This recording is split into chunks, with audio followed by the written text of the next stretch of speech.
ఓం శ్రీ మహాగణాధిపతయే నమః.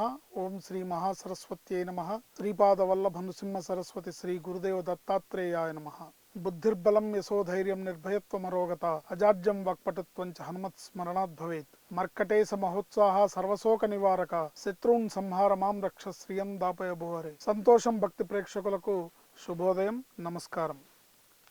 నేటి పంచాంగం అనగా జనవరి 21, 2025 సంవత్సరం మంగళవారం. ఈ రోజు సూర్యోదయం 6:53 సూర్యాస్తమయం 6:01.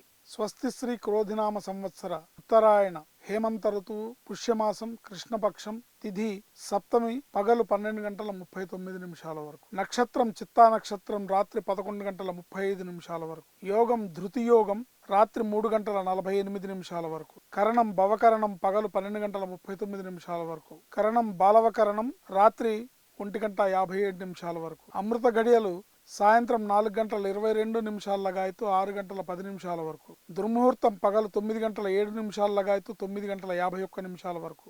దుర్ముహూర్తం మరలా రాత్రి 11:10 లగాయతు 12:01 వరకు. వర్జం సూర్యోదయం నుంచి ఉదయం 7:20 వరకు. తదుపరి రాత్రి తెల్లవారుజామున 5:52 లగాయతు మరుసటి రోజు సూర్యోదయం వరకు. ఈ రోజు విశేషం ద్విపుష్కర యోగం. నేటి విశేషం ద్విపుష్కర యోగం. పగలు 12:39 నుండి రాత్రి 11:35 వరకు. ఈ రోజు శ్రాద్ధ తిథి అష్టమి. పుష్యమాస కృష్ణపక్ష అష్టమి యందు గతించిన పెద్దలకి శ్రాద్ధ కర్మను నిర్వర్తించడం ద్వారా పితృదేవతా నిగ్రహాన్ని పొందుతాము.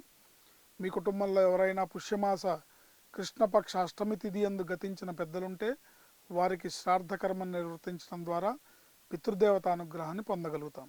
ఈరోజు మంగళవారం అష్టమి కాబట్టి అంటే మధ్యాహ్నం వరకు సప్తమి ఉంది, తదుపరి అష్టమి. ఆంజనేయ స్వామి ఆరాధన, ఆంజనేయ స్వామిని దర్శించడం, సుబ్రహ్మణ్యేశ్వర స్వామి ఆరాధన, గణపతి యొక్క ఆరాధన విశేషమైన ఫలితాలను ఇస్తాయి.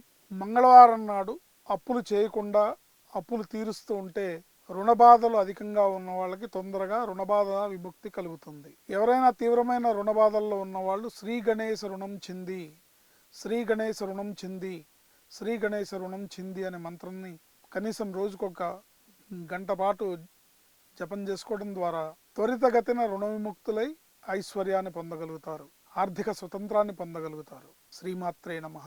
శుభం లాభం జయం.